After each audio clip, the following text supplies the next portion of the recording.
नमस्कार, मैं हूं दीपक डोभाल। आप देख रहे हैं शाम 7 बजे की खबरें। शुरुआत हेडलाइंस के साथ। अदालतों में 500 से ज्यादा जजों की नियुक्ति में देरी पर मुख्य न्यायाधीश ने जताई नाराजगी। कानून मंत्री ने कहा, नियुक्ति पर सरकार गंभीर। विपक्ष की सरकार और न्यायपालिका के बीच टकराव खत्म करने की अपील।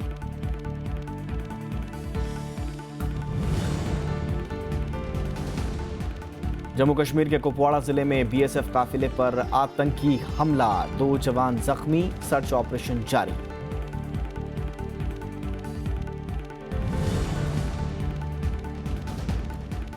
रूस भी कर सकेगा ग्वादर बंदरगाह का इस्तेमाल। रूसी प्रस्ताव को पाकिस्तान ने दी मंजूरी। कमर जावेद बाजवा बने पाकिस्तान के नए सेना प्रमुख।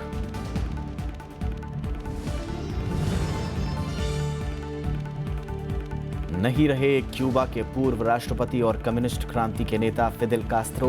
क्यूबा समेत दुनिया भर में शोक की लहर। राष्ट्रपति, उपराष्ट्रपति और प्रधानमंत्री ने जताया दुख।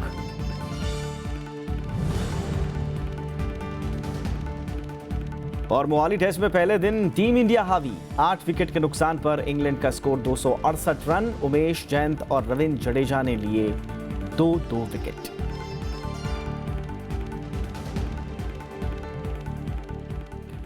जजों की नियुक्ति को लेकर न्यायपालिका और केंद्र सरकार के बीच खींचतान जारी है। मुख्य न्यायाधीश टीएस ठाकुर ने आज फिर से खाली पदों का मुद्दा उठाया। विपक्षी पार्टियों ने केंद्र सरकार से अपील की है कि वो न्यायपालिका के साथ टकराव के हालात पैदा ना करें, लेकिन सरकार ने साफ कर दिया है कि जजों की नियुक्ति में केंद्र की तरफ से कोई कोताही नहीं बरती जा रही है। सुप्रीम कोर्ट के मुख्य न्यायाधीश जस्टिस टीएस ठाकुर ने एक बार फिर उच्च न्यायालयों में जजों के खाली पदों का मुद्दा उठाया। उन्होंने कहा कि इस दिशा में केंद्र सरकार गंभीरता से काम नहीं कर रही। But it has given rise to a very, very peculiar situation. There were times when you would have judges, but you didn't have courtrooms. Today you have courtrooms, vacant, locked, but no judges. केंद्रीय प्रशासनिक अधिकरण के अखिल भारतीय सम्मेलन में उन्होंने tribunal के हालात पर भी चिंता जाहिर की। उन्होंने कहा कि खस्ताहाल बुनियादी सुविधाओं के चलते ज्यादातर जज प्राधिकरण का अध्यक्ष बनने को तैयार नहीं हो रहे। हालांकि कार्यक्रम में मौजूद कानून मंत्री रविशंकर प्रसाद ने जस्टिस टीएस ठाकुर के दावों को खारिज कर दिया। न्यायालय का बहुत सम्मान करते हैं, माननीय मुख्य न्यायाधीश का भी बहुत सम्मान करते हैं, लेकिन कुछ मामलों में हमारा बहुत ही आदर के साथ मतांतर है। भारत सरकार ने इस साल अब तक 120 जजों के अपॉइंटमेंट किए हैं, जो अब तक के रिकॉर्ड का सेकंड हाईएस्ट है। दूसरी तरफ विपक्ष ने केंद्र सरकार के रवैये पर नाराजगी जाहिर की। कांग्रेस नेता गुलाम नबी आजाद ने कहा कि सरकार को सुप्रीम कोर्ट के साथ टकराव बंद करनी चाहिए। सीपीएम महासचिव सीताराम येचुरी ने कहा कि ताजा हालात से जनता की परेशानी बढ़ रही है। The judiciary says they gave it to the government. Government is not finalizing. Government says the collegium has not yet given it. But whatever it is, it's one most unfortunate and very deeply hurting the common people. I mean, who suffer from these litigations. दरअसल NJAC act को supreme court ने जब से खारिज किया है, तभी से केंद्र और न्यायपालिका के बीच तकरार बनी हुई है। Bureau report, Rajya Sabha TV. पूर्व प्रधानमंत्री मनमोहन सिंह ने कहा है कि देश के ग्रामीण इलाकों को विकास की प्रक्रिया में शामिल किए बिना देश से गरीबी का खात्मा नहीं हो सकता।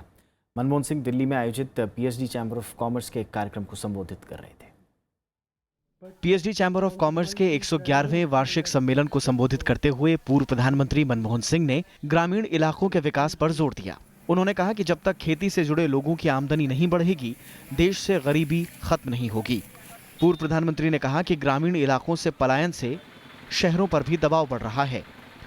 Achieving the goal of poverty elimination as well as inclusive growth depends on sustained improvement of agricultural production, agricultural productivity, and agricultural processes that facilitate migration of agricultural workers. पूर्व प्रधानमंत्री के मुताबिक भारतीय अर्थव्यवस्था की नींव मजबूत है, लेकिन फिर भी कुछ सुधारों की जरूरत है। उन्होंने कहा कि जिस वक्त पूरी दुनिया आर्थिक मंदी की चपेट में थी, उस वक्त भी भारत ने मजबूत विकास दर हासिल की। We should take pride in the economic resilience that India has demonstrated in the last 8 years despite the global economic slowdown resulting from the international economic crisis of 2008. This reflects a maturing of our thought. Manmohan Singh ने विकास के लक्ष्यों को हासिल करने के लिए राज्य सरकारों और स्थानीय निकायों की भूमिका को भी अहम बताया। साथ ही उन्होंने कहा कि भारत को तेज विकास दर हासिल करने के लिए गरीबी मिटाने के साथ साथ रोजगार के मौके बढ़ाने, जरूरी सेवाओं को लोगों की पहुंच में लाने और लोगों का तकनीकी कौशल बढ़ाने पर भी काम करना होगा। Bureau report, Rajya Sabha TV. संसद में एकजुट विपक्ष ने नोटबंदी के मुद्दे पर 28 नवंबर को देश भर में आक्रोश दिवस मनाने का फैसला किया है। सत्ता पक्ष और विपक्ष के बीच इस मुद्दे पर सियासी बयानबाजियों का दौर भी जारी है। विपक्ष पूरे मामले की जांच कराने की मांग कर रहा है। विपक्ष इस बात पर अड़ा हुआ है कि नोटबंदी के मामले में प्रधानमंत्री संसद में आकर बयान दें। राज्यसभा में नेता प्रतिपक्ष गुलाम नबी आजाद का कहना है कि जब तक सरकार विपक्ष की मांग नहीं मानती तब तक गतिरोध नहीं टूटेगा। इस मुद्दे को लेकर अब विपक्षी पार्टियां जमीन पर प्रदर्शन करने पर उतारू हैं।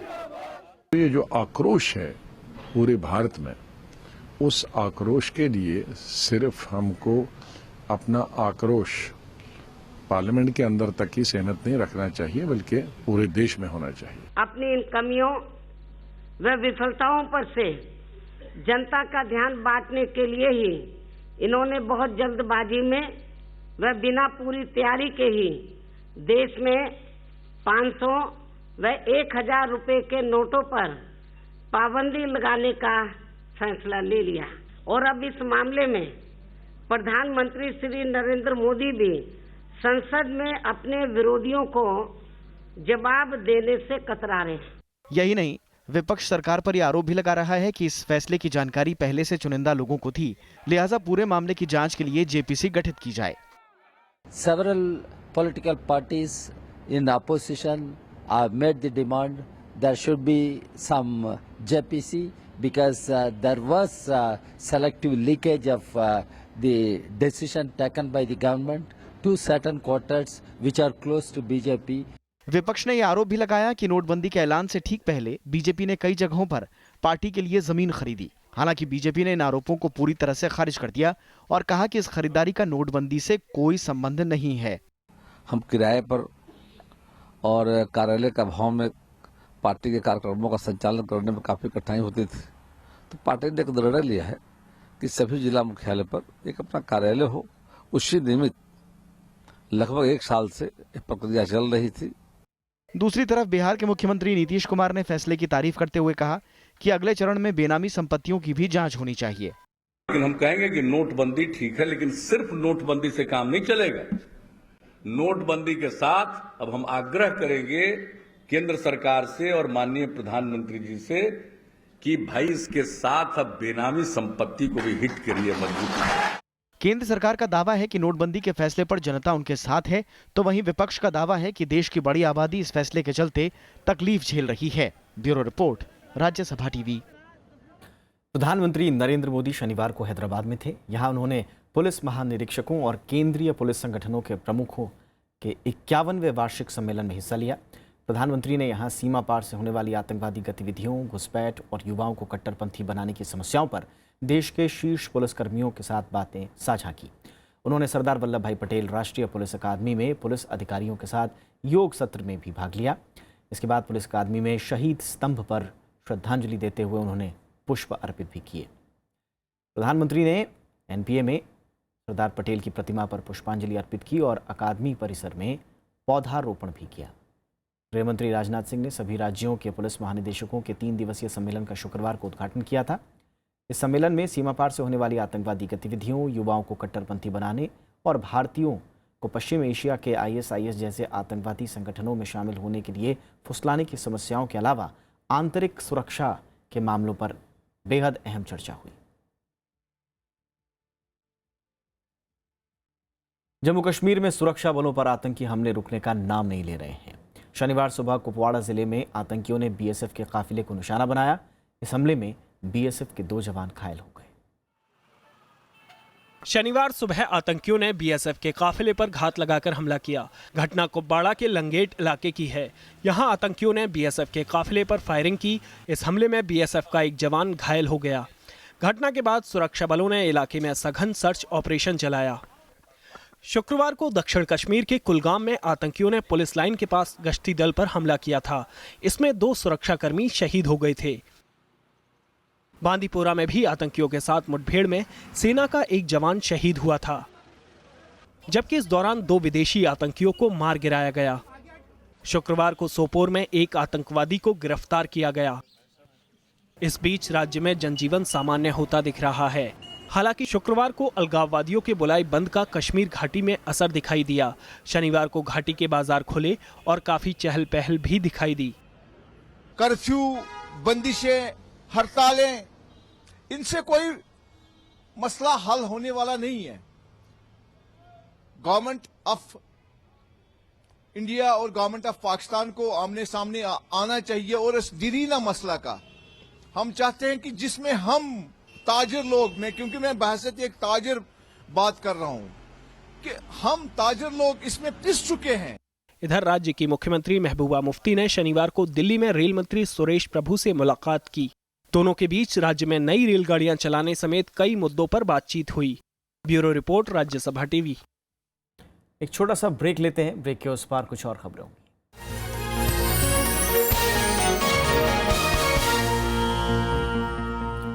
जवाहरलाल नेहरू विश्वविद्यालय प्रशासन ने 20 छात्रों को कारण बताओ नोटिस जारी किया है।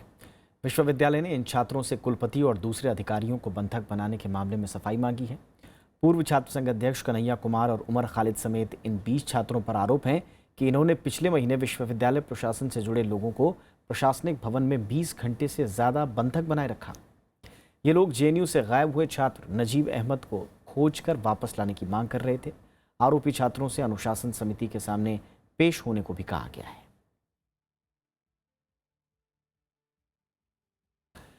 पाकिस्तान ने रूस को व्यापार के लिए ग्वादर बंदरगाह के इस्तेमाल करने की इजाज़त देने का फैसला किया है। दरअसल रूस ने चीन पाकिस्तान आर्थिक गलियारे में शामिल होने की इच्छा जताई थी, जिसके बाद ये फैसला लिया गया।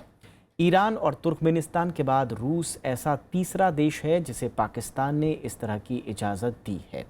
खबरों के मुताबिक रूस CPC का हिस्सा बनने के साथ ही पाकिस्तान के साथ रणनीतिक रक्षा संबंध मजबूत करने का भी इच्छुक है। पाकिस्तान के मुताबिक इस परियोजना से दुनिया के आधे हिस्से का फायदा होगा, लिहाजा कई देश इससे जुड़ना चाहते हैं। पाकिस्तानी प्रधानमंत्री नवाज शरीफ ने दक्षिण और मध्य एशिया के बीच संपर्क बढ़ाने के लिए तुर्कमेनिस्तान, पाकिस्तान, अफगानिस्तान, भारत यानी तापी के साथ 1680 किलोमीटर लंबी गैस पाइपलाइन के किनारे रेलवे, सड़क और फाइबर ऑप्टिक केबल बिछाने की भी घोषणा की। लेफ्टिनेंट जनरल कमर जावेद बाजवा पाकिस्तान के नए सेना प्रमुख होंगे। जनरल राहिल शरीफ के रिटायरमेंट के बाद वो इस पद की कमान संभालने जा रहे हैं। लेफ्टिनेंट जनरल बाजवा फिलहाल ट्रेनिंग एंड डेवलपमेंट में इंस्पेक्टर जनरल के पद पर काम कर रहे हैं। 4 लोगों की अंतिम सूची में से उनको इस पद की जिम्मेदारी दी गई है। जावेद बाजवा को उनकी विदेश नीति और खासकर भारत के साथ संबंधों की जानकारी के मद्देनजर ये अहम पद सौंपा गया है।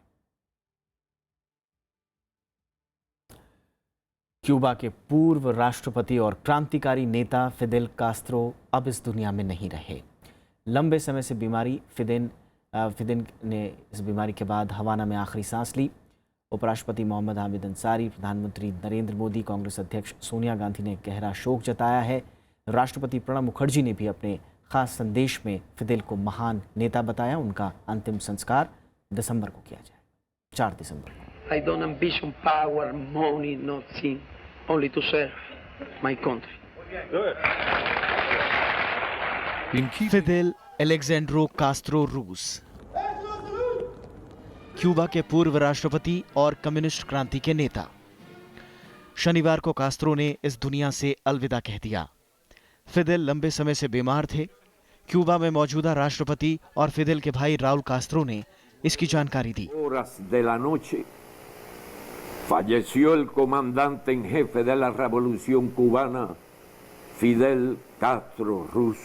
फिदेल कास्त्रो के निधन पर उनके चाहने वाले शोक में हैं। राष्ट्रपति प्रणब मुखर्जी ने फिदेल कास्त्रो के निधन पर गहरा शोक जताया। अपने खास संदेश में उन्होंने फिदेल कास्त्रो को दुनिया का महान नेता बताया। To learn the demise of Fidel Castro, though He was aged and suffering for a long period of time. But at the same time, the great revolutionary leader who overcame so many odds in his life over more than half a century. उपराष्ट्रपति मोहम्मद हामिद अंसारी ने कहा कि भारत ने अपना सच्चा दोस्त खो दिया है। तकरीबन आधे घंटे तक उनसे, मिसेस कास्ट्रो से, उनके बेटे से, उनके घर पे बैठ के उनसे बड़ी बातें की, बहुत सी बातें, दुनिया में जो हो रहा था उसकी उनको पूरी खबर थी। मगर हिंदुस्तान की जो याददाश्त उनको थी वो भी अपनी जगह पे थी। उन्होंने हमको कुछ तस्वीरें दिखाई, एक एल्बम दिखाया जिसमें कि पुरानी तस्वीरें इंडिया की सब थी। तो हिंदुस्तान के लिए उनके दिल में जो लगाव था वो बहुत क्लियर था। हम नेताओं से मिल रहे थे और जब प्राइम मिनिस्टर इंदिरा गांधी से वो मिलने आए तो इंदिरा जी ने हाथ बढ़ाया हाथ मिलाने के लिए, और उन्होंने दोनों हाथों से उनको गले लगाया। प्रधानमंत्री नरेंद्र मोदी ने कहा कि फिदेल कास्त्रो 20वीं सदी का इतिहास रचने वाली हस्तियों में से एक थे। कांग्रेस अध्यक्ष सोनिया गांधी ने कहा कि फिदेल ने विश्व के सभी मंचों पर भारत का समर्थन किया। सीपीएम सांसद सीताराम येचुरी ने भी उनके निधन को बड़ा आघात बताया है। Fidel Castro will remain a legend and will remain a source of inspiration as one of the greatest revolutionary heroes of our times. I mean, he steered Cuba from being a very backward country into what it is today. It has got the world's highest levels of literacy, development in medical sciences. 13 अगस्त 1926 को जन्मे Castro का नाम सबसे बड़े communist नेताओं में शुमार है। उन्होंने 1959 में तानाशाह फुल्खेंशियो बतीस्ता के खिलाफ संघर्ष किया और कम्युनिस्ट सत्ता कायम की। वो 1959 से 1976 तक प्रधानमंत्री और फिर 1976 से 2008 तक राष्ट्रपति रहे। कास्त्रो ने शीत युद्ध के दौरान 1962 में सोवियत सेना को अमेरिका के खिलाफ अपनी सरजमी पर मिसाइल तैनात करने की मंजूरी दी थी।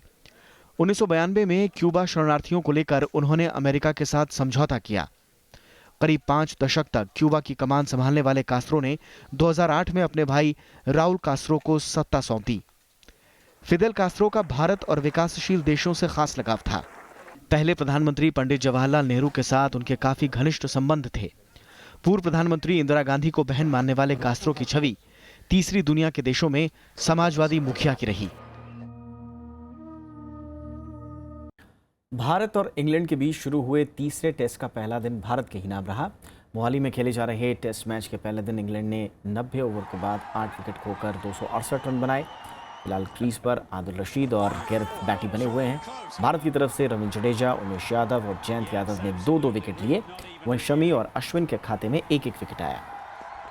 इंग्लैंड के कप्तान कुक ने टॉस जीतकर पहले बल्लेबाजी करने का फैसला किया था। पिछले कुछ सालों में मराठी फिल्मों ने कला और कॉमर्स दोनों क्षेत्रों में बड़ी सफलताएं हासिल की हैं। फिल्म सैरत, जिसका बजट मात्र 4 करोड़ रुपए था, उसने 80 करोड़ का बिजनेस किया। गुरु ने भी अपने बजट से 2 गुने की कमाई की। और यही नहीं, सैराट और कोर्ट जैसी फिल्मों को अंतर्राष्ट्रीय मंचों पर भी सराहा गया। गोवा फिल्म फेस्टिवल में मराठी की इस साल की बेहद खूबसूरत फिल्म नट सम्राट का प्रदर्शन भी हुआ। आइए देखते हैं ये रिपोर्ट। कोणी घर देता का? एक इंसान रंगमंच को अपना जीवन देकर, नट सम्राट की उपाधि पाकर जीवन की संध्या में अपने आप को अपनों से ही जुदा पाता है। वाचून देवाच्या दये वाचून डोंगरा डोंगरा थिणता है। कुछ ऐसे ही कश्मकश से गुजरती शेक्सपियरन दुखांतिका है नट सम्राट, जिसमें मुख्य पात्र को जीवंत किया है नाना पाटेकर ने।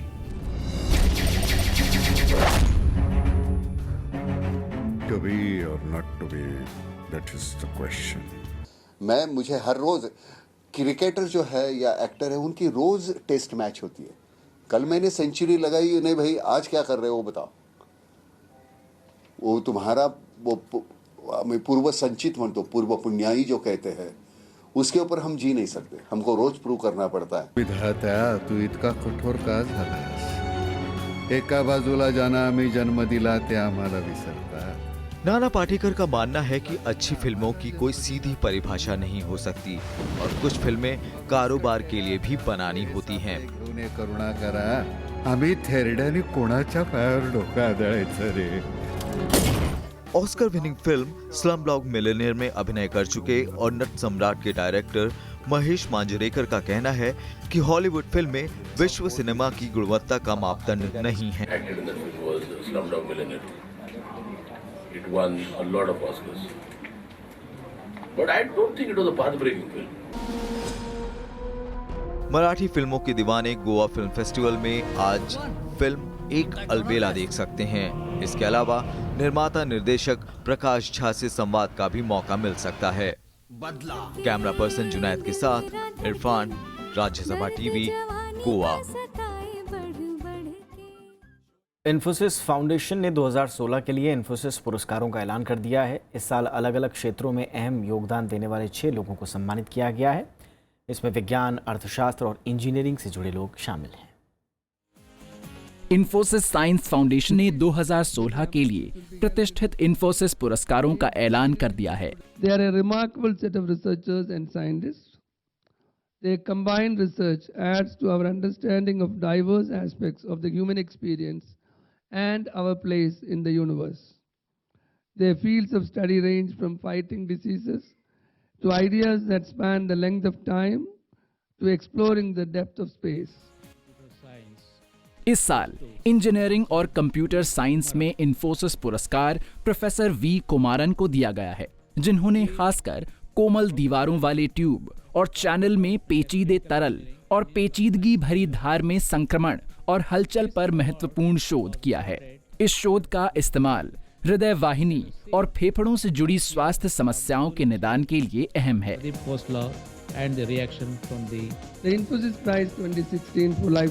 जीवन विज्ञान से जुड़ा पुरस्कार प्रोफेसर गगनदीप कांग को देने का ऐलान किया गया है।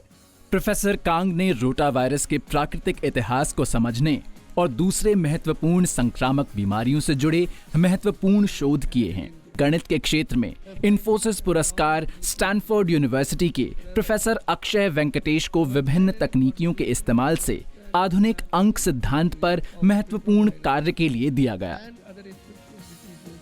जबकि भौतिक विज्ञान के लिए विक्रम साराभाई स्पेस सेंटर में स्पेस फिजिक्स लेबोरेटरी के निदेशक प्रोफेसर अनिल भारद्वाज को दिया गया है। Of planetary X-rays. His experiments on Chandrayaan-1 and Mars orbiter mission.